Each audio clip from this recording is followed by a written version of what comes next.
Assalamualaikum warahmatullahi wabarakatuh. Waalaikumsalam warahmatullahi wabarakatuh.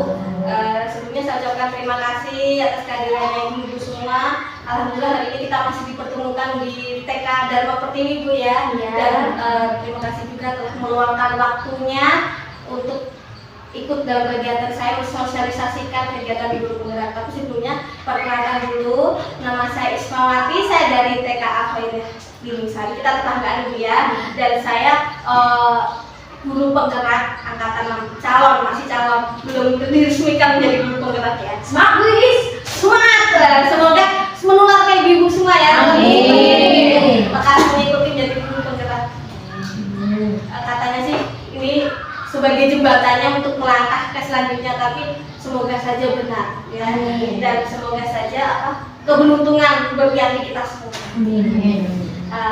Ini kita di modul 1 itu masih membahas tentang Ki Hajar Dewantara, tentang program-program Ki Hajar Dewantara, tentang siapa itu Ki Hajar Dewantara. Ki Hajar Dewantara itu biasanya kita kenal dengan Bapak Pendidikan, karena pada zaman penjajahan yang berani untuk membuat sekolah, bagi dulu sekali taman siswa itu pencetus utamanya itu Ki Hajar Dewantara. Nah, Ki Hajar Dewantara itu terkenal dengan 3 semboyannya. Ingat Sosum Tulodo, Ingat Dio Mangun Kaso, Tutpuri Handayani. Nah, Tutpuri bisa kita harus dapat yang lagi di anak SD, topnya misalnya Tutpuri Handayani, biasanya misalnya Tutpuri Handayani. Tapi kalau yang dua kan kita jarang mendengar, tapi itu dari satu kesatuan, gitu kan? Tapi maknanya juga hampir sama. Ingat Sosum Tulodo, itu berarti kita yang di depan harus bisa menjadi teladan, menjadi contoh bagi yang lain untuk bisa menjadi mengikuti kita mengengkar yang lebih baik lagi gitu. Kemudian kalau yang Madyo Mangun Kaso, Madyo itu tengah. Jadi ketika kita di tengah, kita bisa memberi dorongan rekan-rekan kita, memberi semangat supaya tetap bisa maju untuk melangkah ke arah yang lebih baik. Kemudian Tutpuri Handayani, ini biasanya kalau anak-anak itu dibuat lagu ya Bu ya, tapi nggak tak nyanyikan lah. Ibu tahu sendiri kan lagunya apa? Itu ya nyanyi ya kan. Nah dari sini kita di belakang itu harus tetap bisa memberikan dorongan, memberi semangat, meskipun di belakang nggak usah ciper, nggak usah malu. Aku nggak bisa apa-apa, aku di belakang aja ngikut apa kata kamu, enggak. Meskipun kita di belakang kita merasa kita nggak mampu, tunjukkan bahwa kita mampu, bahwa kita bisa tetap melangkah gitu. Jadi 3 semboyan Ki Hajar Dewantara. Nah, di sini Ki Hajar Dewantara mengatakan bahwa pendidikan itu merupakan wadah untuk menyematkan bibit-bibit yang hidup dalam masyarakat. Yang dimaksud bibit ini anak-anak kita, karena apa? Ki Hajar Dewantara itu mengumpamakan anak kita itu sebagai bibit padi, sebagai bibit jagung. Nah, semakin kita merawatnya semakin baik, maka akan tumbuh menjadi lebih baik, seperti itu. Jadi ketika kita merawat bibit itu, menyampaikannya dengan baik, merawatnya dengan baik, maka insya Allah kan akan panen dengan hasil yang memuaskan juga. Diistilahkan seperti itu, bibit-bibit yang hidup dalam masyarakat. Jadi anak-anak kita ibaratnya bibit. Semakin kalau kita tuntun, kita arahkan, insya Allah kan akan baik sesuai dengan apa yang kita inginkan. Nah, tujuan pendidikan Hajar Dewantara itu menuntun segala kodrat yang ada pada anak agar mereka dapat mencapai keselamatan dan kebahagiaan yang sejatinya, baik sebagai manusia maupun sebagai anggota masyarakat. Jadi tugas kita itu sebagai pendidik tidak memaksa anak, kamu harus bisa ini, mampu ini, enggak ada istilahnya kata Hajar Dewantara. Kita menuntun. Seperti kita kegiatan pembelajaran, anak-anak sukanya menggambar, kan kita tahu ya, anak-anak menggambar bakatnya, kita tahu bakatnya ada. Nah, kita kembangkan di situ, menuntun sesuai kodrat anak. Kodratnya anak bermain, kita tuntun untuk bermain. Belum waktunya anak itu untuk misalkan bekerja, belum waktunya anak itu misalkan berpikir yang terlalu berat. Jadi sesuai kodratnya aja ikutin. Kodrat zaman dan kodrat alam. Kodrat zaman itu kita mengikuti perkembangan zaman. Hari ini kita zamannya teknologi canggih, maka pembelajaran kita pun mengikuti teknologi. Kita memanfaatkan HP, memanfaatkan laptop, karena kita mencari mungkin ice breaking atau apa itu dari HP ya kan. Kemudian kodrat zaman. Kodrat zaman ini kita lingkungan kita kan lingkungan pertanian, persawahan. Jadi kita mengikuti pendidikan kita tuh sesuaikan dengan keadaan lingkungan kita. Misalkan kadang kita tur ke sawah atau tur ke ladang atau mungkin di belakang sekolah kita ada lapangan, kita tur ke lapangan. Nah itu sesuai kodrat zaman kita, lingkungan kita, gitu. Lingkungan tempat kita tinggal di situ. Nah dari tujuan belajar Dewantara ini kemudian kan Pak Nadiem Makarim Menteri Pendidikan memutuskan untuk merdeka belajar. Jadi merdeka dalam hal pembelajaran, bukan berarti kita membebaskan merdeka. Kata arti merdeka bebas ya, tapi dalam anak-anak ini merdeka itu nggak sebebas-bebasnya, tapi merdeka tetap ada batasan-batasannya karena kita kenapa dibilang menuntun. Nah seperti itu. Kemudian budi pekerti, kita nggak jauh dari budi pekerti dan moral. Budi pekerti cipta atau pikiran, rasa, kemauan, pekerti tenaga. Jadi antara budi pekerti itu harus seimbang. Karena jika yang baik itu hanya budinya, kasanya kurang, itu tidak akan sejalan. Jadi kalau ini sejalan, seimbang, insya Allah anak-anak akan berkembangnya sesuai dengan keinginan kita, walaupun itu bukan patokannya. Kemudian dari sini untuk mengembangkan anak kita biasanya kita lakukan sebenarnya melalui pembiasaan dan pendidikan karakter. Pembiasaan kita tiap hari udah biasa membaca doa, hafalan surat pendek. Yang paling gampang aja, anak datang salaman, pulang pergi salaman, mengucapkan salam, assalamualaikum. Nah itu udah pembiasaan baik, udah masuk ke budi pekerti yang baik. Dan pendidikan karakter, kan biasanya kita misalkan anak berantem, ayo maafkan, misalkan pesnya tumpul gitu, guru minta tolong, dan sebenarnya udah kita lakuin, hanya itu tadi aku bilang kan kita belum tahu istilahnya gitu. Jadi pendidikannya harus menekankan. Kemudian untuk mencapai ini semua ada profil pelajar Pancasila. Nah profil pelajar Pancasila sebenarnya yang kita lakukan itu tadi ada lagunya Bu. Ini supaya aku gampang, ini aku tak buat lagu gitu. Pelajar Pancasila beriman dan bertakwa pada, kalau anak-anakku bilangnya Allah, padahal sebenarnya pada Tuhan yang Esa, pada Tuhan yang Esa, dan berakhlak mulia, berkebinekaan global, gotong royong mandiri, kreatif dan bernalar kritis. Bisa nyebut ini barang Bu? Ya ini kan perkenalan aja, maksudnya itu supaya kita gampang menghafalnya. Sebenarnya udah tahuin berakhlak mulia dan ketuhanan, Tuhan yang Esa. Dan kita anak-anak kita ajarin baca sholat, kita ajarin doa, udah kita lakuin kan. Berakhlak mulia kita diajarkan, kita sopan santun, budi pekerti udah kita ajarkan, kreatif. Saya yakin ibu-ibu ini ya kreatif semua kegiatan pembelajaran, tapi saya sering lihat statusnya luar biasa kreatifnya. Itu berarti meskipun bergadang-gadang semangatnya luar biasa gitu kan. Bernalar kritis ini dari rangsangan-rangsangan yang kita berikan, dari anak-anak bernalar kritis pasti gini, mereka berani. Ayo tadi buat apa? Jadinya seperti apa? Itu kan mereka beranikan. Buat pesawat, buat mobil, kan mereka berani mengungkapkan pendapatnya. Kreatif, inovatif. Ini biasanya kalau aku karena kan kalau anak gede mungkin gampang dia pakai proyektor atau apa inovatif pembelajaran kita. Nah itu biasanya pakai laptop, tak setelin tuh animasi-animasi yang berhubungan sesuai dengan tema kita hari ini. Tema hari ini kita pesawat, tak setelin animasi pesawat. Kita temanya agama, hari Jumat kan bisa agama ya. Berarti kisah-kisah nabi, kisah-kisah malaikat, nah itu yang tak setelin seperti itu. Nah, mau ditulis lagunya? Boleh? Boleh. Ini speaker. Dan enggak maksudnya ini barang-barang kita yang gambar. Iya. Dan lupa ya, kita ada salah pada enggak apa-apa. Suaraku menjelaskan. Terus aku belak. Profil belajar pelajar Pancasila. Jadi di atasnya tulis profil. Halo? Buat itu dulu. Beriman dan bertakwa pada Tuhan, pada Tuhan yang Esa. Yang Esa lah aku. Iya. Tuhan yang Esa dan berakhlak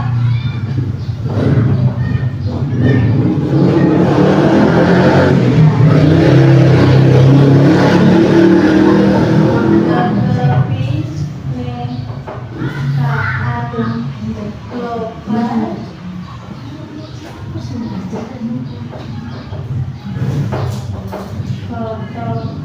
royong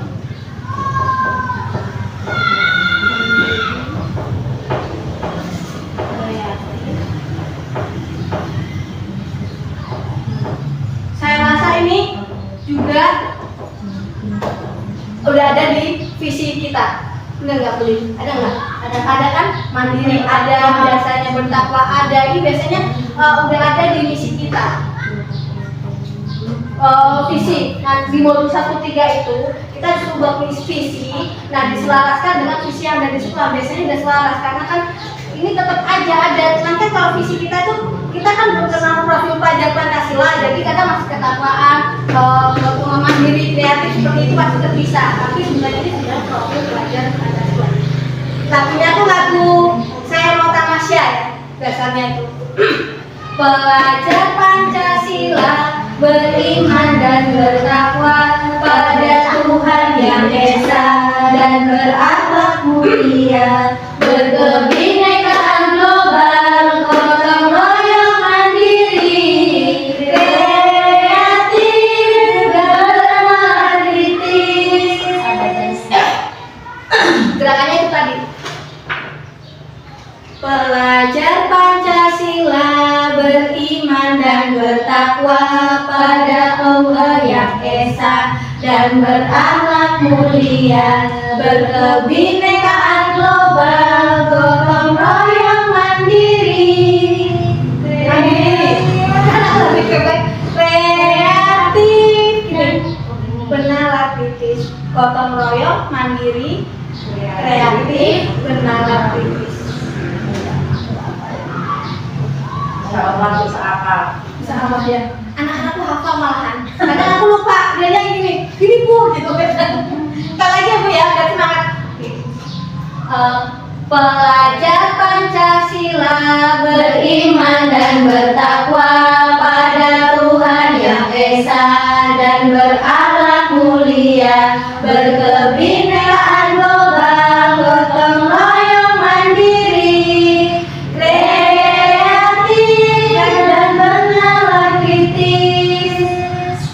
saya mau tamasya.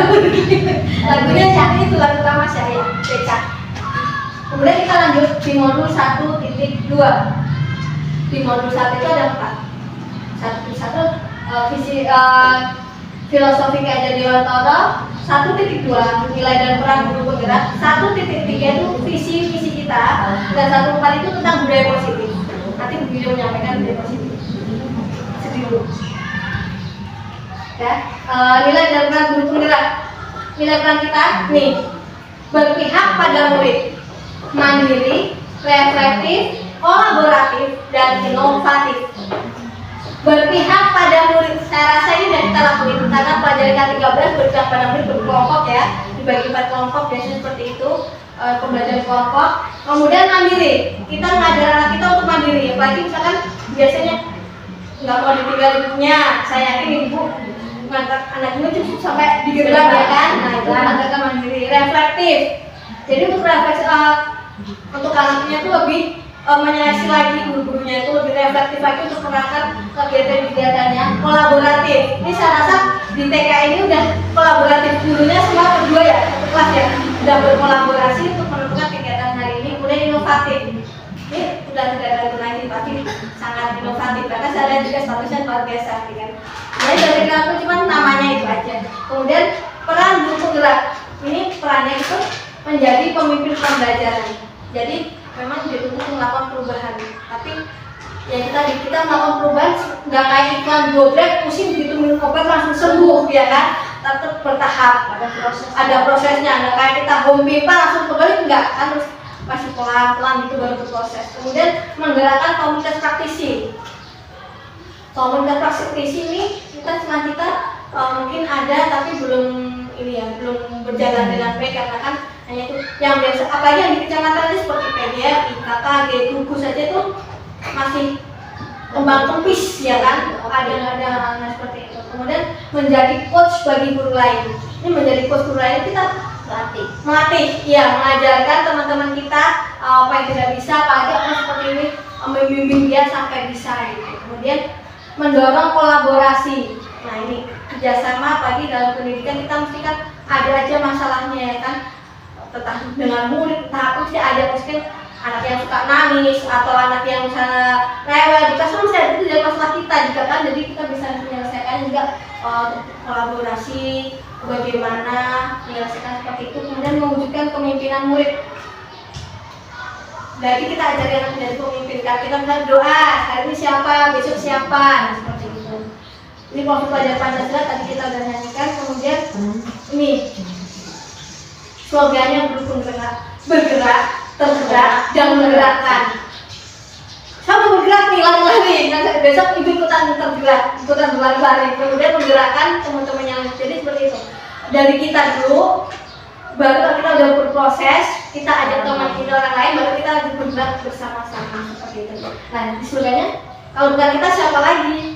Kalau bukan sekarang, kapan lagi? Ini saatnya kita tuh bergerak, seperti itu. Nah, saya rasa selesai dari saya. Sekian. Mungkin Bu mau menerangkan, silakan sedikit. Waalaikumsalam warahmatullahi wabarakatuh. Ibu-ibu semuanya yang berbahagia, saya di sini akan menambahkan sedikit dari sosialisasi Wismawati, yaitu modul 1.4. Di situ kita membahas tentang budaya positif. Budaya positif itu adalah kebiasaan-kebiasaan baik yang kita lakukan baik di dalam kelas maupun di luar kelas. Kalau di dalam kelas misalkan kalau sama teman itu kita nggak boleh saling kumpul. Nah, terus kalau kita doa itu anak-anak harus duduk dengan rapi, sopan. Terus kita harus menjaga kebersihan kelas. Kalau habis makan jajan atau buang sampah itu nggak boleh sembarangan, nggak boleh sembarangan, harus dibuang di tempat sampah. Terus kalau budaya baik yang dilakukan di luar kelas, misalkan kalau kita datang, kita beri salam, kita saling sama teman, sama guru, kita ucapkan assalamualaikum, cium tangan. Terus yang lainnya yaitu menaruh sepatu di rak sepatu. Terus kalau ada sampah di luar, kita juga ajarkan ke anak-anak untuk membuangnya ke tong sampah, saling menjaga kebersihan.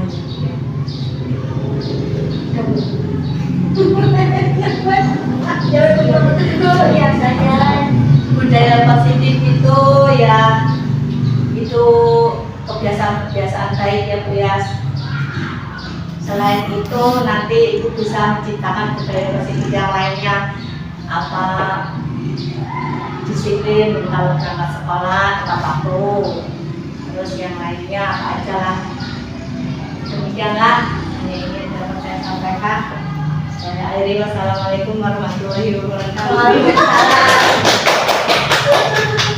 Menambahkan sedikit dari Bu Yuli tadi tentang budaya positif, itu sebenarnya memang udah kebiasaan baik yang kita lakukan, tapi ketika di kelas itu sebelum kita mulai pembelajaran kita ajak anak itu untuk membuat kesepakatan kelas. Jadi kan kita duduk misalkan bawah nih buat lingkaran atau kayak mana, kita buat kesepakatan nih sebelum berdoa. Kan kalau kesepakatan itu kan kita buat bersama-sama, beda dengan peraturan. Kalau peraturan kan harus patuh guru yang membuat, ibaratnya kan seperti itu. Tapi kalau kesepakatan kan kita dengan murid bareng-bareng, misalkan kesepakatan kita pertama apa pintar misalkan gitu. Datang ke suatu tepat waktu Bu Guru. Nah, ketika tidak terlambat, kalau tidak terlambat kita ingatkan. Kan kesepakatan kita datang ke sekolah tepat waktu, misalkan kesepakatan berikutnya jadi ada sore-sore Bu Guru gitu. Nah, ketika ada anak misalkan aktif luar biasa, anak kita saya percaya super aktif Bu ya. Nah, ketika ada nih, ayo kita kesepakatan kita apa? Jadi ada sore-sorehan. Nah, ini hari ini sore enggak Bu. Nah, jadi kita ketika ada anak yang berarti melanggar kesepakatan kita ingatkan kesepakatan tersebut gitu. Jadi kesepakatan itu kita buat, kita tulis di karton, kita pasang. Nah, itu kesepakatan kita. Ada lagi keyakinan kelas. kalau di kelas tuh aku buatnya anganku untuk kelasku. Jadi itu keyakinan kelas itu sebenarnya kita buat di awal tahun, kita berangan ingin kelas kita itu setahun ke depan itu seperti apa. Nah gitu. Nah jadi kalau kayak kesepakatan kelas itu kan kita buat misalkan setiap hari kita selalu sebelum berdoa selalu ingat buat kesepakatan setiap hari selalu seperti itu. Tapi kalau keyakinan kita mengingatkan dan buatnya itu di awal gitu sebelum berdoa. Jadi misalkan anganku nih untuk kelasku, berarti aku ingin kelasku menerapkan anak yang berakhlak baik, misalkan seperti berarti kan profil pelajar Pancasila, anak yang kreatif, misalnya seperti itu. Jadi kita buat angan impian kita untuk 1 tahun ke depan itu seperti apa. Kalau aku buatnya itu anganku untuk kelasku, tapi kalau teman-teman yang buat seperti impianku, gitu. Impianku pada kelasku seperti itu. Tanya Bu Ilis, silakan. Teman-teman langsung saja ya. Iya. Nah, karena ini kan tidak mengatakan Bu Ilis ya. Beda sama anak yang SD atau SMP. Kalau kita beri kesepakatan, otomatis nih ya, kalau anak SMP, pokoknya jam pertama, kalau pada jam bahasa Indonesia apa kurangnya, ingat bahasa jamnya Ibu ya, keluar aja. Iya. Anak itu mengerti. Tapi kalau TK, misalnya ya, anak saya namanya Sagusta itu ya, dia super duper. Sebenarnya dia bisa, tapi karena dia nggak bisa diem.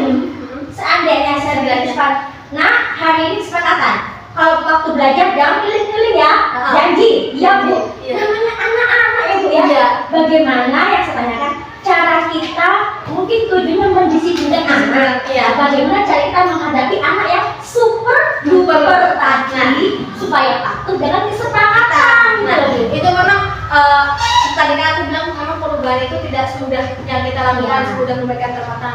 Memang untuk mematukan anak seperti itu sudah saya juga lagi berjuang untuk mematukan. Jadi harus berusaha mengingatkan, misalkan anak nih di sini dari pojok sana, dari sana, ya, ayo kesepakatan kita apa gitu.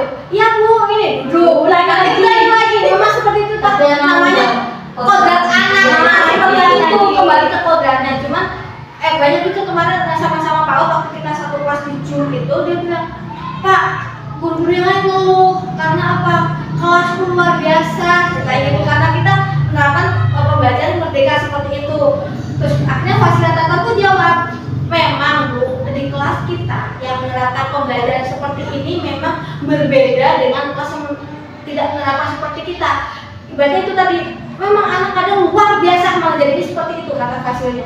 Tapi itu tadi memang kita kan menuntut anak sesuai kodratnya. Kita ingatkan memang namanya anak untuk berubah seperti anak yang kelas besar. Ayo diam duduk, udah langsung duduk diam gitu. Nah, dapat nanti Kalau kita kan enggak. tahu sendiri anak TK fokusnya paling lama 10 menit udah amjar ya kan gitu. Tapi kita sebelum kesepakatan pasti yang lain pasti ngingetin loh. udah apa? Anak yang lain Gini, kan udah pagi ini kita berkesepakatan nih. Ini pengalaman aja gitu. Memang perubahan belum terlalu signifikan karena kita juga proses ya. Nih, apalagi untuk anak yang pendiam, mungkin dia yang intelijensinya lebih tinggi gitu ya. Itu kan mungkin ya. Nah, memang kan dia udah paham ya. Ayo kesepakatan kita apa? Dia ingat Bu kesepakatan kita. Nah, ketika ada teman dari, ayo teman-teman, kesepakatan kita tadi apa? Bu, jadi soleha. Nah, ini sih misalkan tadi selesai. Ini udah selesai belum? Bu guru kan kesepakatannya sudah selesai. Nah, jadi dia akan mengingatkan bukan kita. Anak kita ya, anak lain juga masih mengingatkan. langsung anak kita tadi kayak sama lu sendiri gitu. Karena dia itu temennya, Iya. Nggak langsung gitu. Itu karena kan setiap hari kita Iya, berkesepakatan. kayaknya. Soalnya gini Bu, menurut saya nih ya, selain faktor lingkungan juga Iya, kebiasaan di rumah. Iya. Misal ya, saya sendiri nih di sekolah nggak berbicara santun sama ya, nggak boleh bentang, nggak boleh. Tapi ketika ada di rumah mama, misalnya putar, terus omongan kasar keluar. Jadi kebiasaan dia di rumah, sekolah kita di sekolah guru itu gembleng supaya patuh santun. Ketika dia pulang ke sekolah lingkungan beda ya, dia kembali seperti awal lagi. Iya, kalau itu ya, diingatkan setiap hari. Iya, harus mengingatkan kesepakatan. Makanya buat kesepakatan itu tuh ada juga yang pengalaman seperti Bu Lili di kelasku seperti itu. Di luar biasanya bahasanya bahasa yang di kebun binatang bahasa lah, kotor-kotor yang keluar seperti itu. Kan kedengaran nih, meskipun di sekolah dia enggak. Kadang di sekolah juga nyetuk nih, gitu kan. Terus, diingatkan. Teman kadang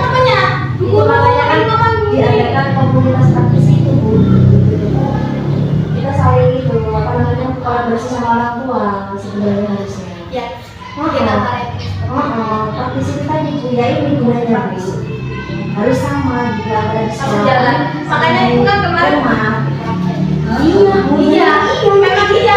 Kita dalam praktek kita menguasai data praktek kita susahnya itu tadi kemarin juga mendamping Sama aja, Bu. pendampingnya ini juga begitu. Cuman aku bilang nih, Bapak, tantangannya itu kita ada di mindsetnya wali murid kan kita bukan dari wali murid kan bilang tanya, bisa cari stung gitu kan, kelas 1 pinter gini. Nah itu tadi kemarin saya sampaikan waktu pendampingan Budi di hari di Jumat ya, Jumat saya sampaikan. Beliau juga ngomongnya gini, susah gitu kan, tetap dari Bapak, kamu udah berusaha, tapi yang merubah itu susah itu merubah mindset dari wali murid yang menginginkan anak seperti ini. Sedangkan kita tidak benar pendidikan seperti, apalagi kita kan tidak boleh seperti itu kan, belum boleh seperti itu. Nah itu, tapi ini kemarin PP dari kelas 1 kelas itu dan 1 fasil, beliau diutus ke Jakarta untuk nanti menjadi duta untuk melakukan duta transisi dari TK ke SD. Karena kan kita di TK nih kita berarti kegiatannya main-main, kasarnya ngomong. Nah di SD kan kelas 1 udah bisa baca, harus tuh seperti itu. Nah itu beliau diutus perwakilan dari TK, SD, SMP dikirim ke Jakarta. Pelatihan itu untuk nanti mensosialisasikan di lapangan umum bahwa di grup kelas 1, kelas 2 itu tidak boleh menekankan anak untuk bisa cari stung. Nah seperti itu. Ini masih berproses juga. Gitu. Jadi kita kan kadang kalau ketemu di kita mempertahankan pendapat kita masing-masing di TK seperti ini, di SD seperti ini. Kita ngapain? Ya makanya karena kan kurang komunikasinya. Kita kadang debat eka-ekaan sampai kadang dulu debat kan. Nah itu ya sama makanya ini udah mulai diadakan itu nanti sebagai penjembatan antara TK. Jadi kelas 1 kelas 2 itu kegiatannya nanti masih nggak jauh-jauh dari TK, jadi belum diwajibkan untuk cari stung. Ini kemarin beliau telepon aku, kebetulan orangnya baik, telepon, iya Bu ini saya juga lagi proses untuk melakukan transisi. Jadi nanti biar guru kelas 1 kelas 2 itu tidak menekan guru TK untuk mengajarkan cari stung karena kan kasihan anak-anak. Jadi beliau ke Jakarta ada 2 mingguan di sana. Semoga terrealisasikan karena kan ya kasihan anaknya juga, kita juga disalahkan. Nggak sama ya. Iya. Pandai memang belum bisa. Nanti sebagai orang yang nggak bisa tambah ketinggalan. Iya seperti itu, kasihan mereka kan gitu. Kita kan ngajarin santai, kita kenal huruf, kenal angkanya gitu kan, baca 3 huruf 4 huruf kenalan oke lah gitu. Ada lagi titik-titik masih suruh bantuin ngebeli coba. Ada lagi? Dan cukup, terima kasih. Terima kasih Bu Lili, pertanyaannya luar biasa, tidak sama aja kita makan buah bersama Bu ya. Saya juga sedang berusaha, kita sharing-sharing, gunanya kita bertemu seperti ini, kita bisa sharing gitu. Meskipun saya juga belum bisa wow gitu kan, tapi saya juga masih berproses gitu menjadi lebih baik. Terima kasih atas waktunya, kesempatannya, saya bisa di sini bersama Bu Lili dan Bu Tuti, meminta waktunya sebentar, mengganggu waktunya Ibu untuk istirahat pulang di rumah. Ya, sekali lagi mohon maaf dan terima kasih. Saya akhiri, Assalamualaikum warahmatullahi wabarakatuh. Waalaikumsalam warahmatullahi wabarakatuh.